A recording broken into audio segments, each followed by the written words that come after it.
they are getting weaker and weaker by the day. And I'm very hopeful that it will not take us more than a month to recover the old territories that hitherto have been in their hands. Where are the jihadists? Where did they go? Well, I think they have a lot of linkages. You know, the whole West Africa into Central Africa, going to North Africa is a free world for them. But what I mean is, as they were chased out of these towns and villages, where do you think they've gone to now? No, that's what I'm saying. Whenever the pressure is on them, they escape. Of course, some of them, through the exchange of fire, may die in the process, but a number of them just escape. Some of them even sneak back to reintegrate into the civilian population because they are Nigerians. The hope, of course, has always been for the families of the 219 abducted schoolgirls from Chibok. Their hope has been that this operation would find them alive. But this week we're told by the military that there's no clues at all as to where they are. If that is what the military tells you, then of course you have to take it. But we ask that question every day.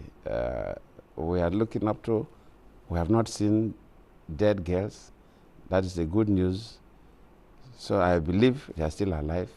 I believe we'll get them. Do you know where they are? I know I can't tell you where they are. We are suspecting that they may be in Sambisa forest.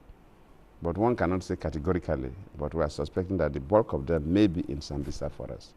Many people are questioning how on earth has it been that during these last just few weeks, less than 6 weeks, the whole picture has changed in the northeast. These towns and villages have been taken back, and they're wondering why that couldn't have happened months or years ago, why it's happened right now. Yes, I agree. At the beginning of the Boko Haram, we never expected that they would build up that kind of capacity. We underrated the external influence. For Nigeria, since after the Civil War, we've not fought any war. We don't manufacture weapons. So we started to look for how to re-equip our army and the Air Force. But this is the giant of Africa, Nigeria. How could it have got to this stage? The weaponry of the military was so degraded that they weren't able to hold on to these towns and villages. When, you know, this is an oil-rich nation, the budget now is about $5 billion a year for security. For many, many years, each government has had a lot of money, governments before you. How do you think it got to that stage where there weren't the attack helicopters, the tanks, the armoured personnel carriers and the weapons to take on Boko Haram? Information is that these things were not there.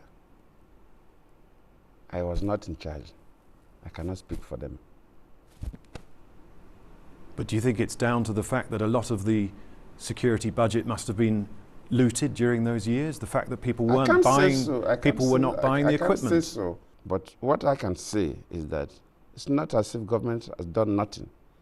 You have the weaponry now. We don't manufacture weapons. When you place order for weapons, it takes some time before you receive them. Weapons are not what you enter. They are not packets of cigarettes. It's not what you enter the store and pick them. But what I promise Nigerians is that we'll rout Boko Haram. What do you say to all the families, though, that have lost their loved ones during this 5-year period, 5 or 6 years? Whatever goes wrong, I accept it.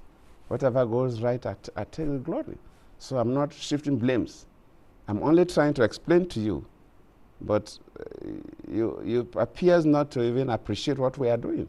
You're so hooked onto a particular opinion, which is unfortunate. But I'm just telling you. But we can't forget that people have been killed. That's the thing. We can't just say everything's fine now because the towns and villages have been retaken. Sad. Whenever I hear that somebody dies in Nigeria, whether it's a Boko Haram or a security personnel or a civilian, I feel pain because they are all Nigerians. No president will be happy to be losing citizens. Mr. President, there's an election coming. Can you win it? I will surely win it. You'll surely win it? Yes. And what are you basing that on? Of course, the support base.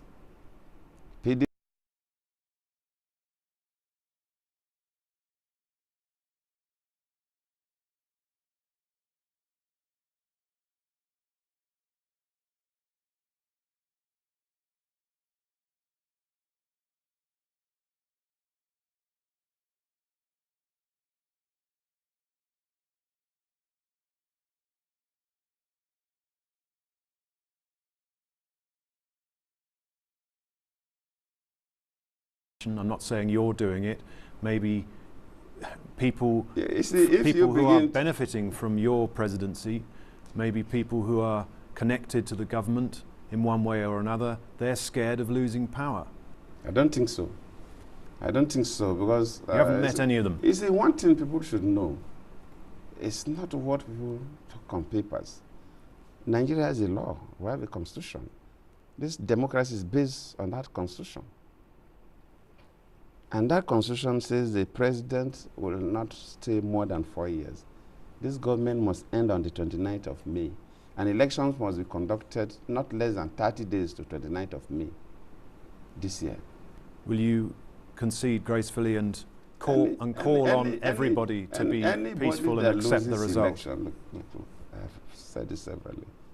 Anybody that loses election will go. Will you lose election and still stay on? How? President Goodluck Jonathan, thanks very much for talking to us. Thank and I you. hope we can have another interview, whether you win another term or whether you become an ex-president.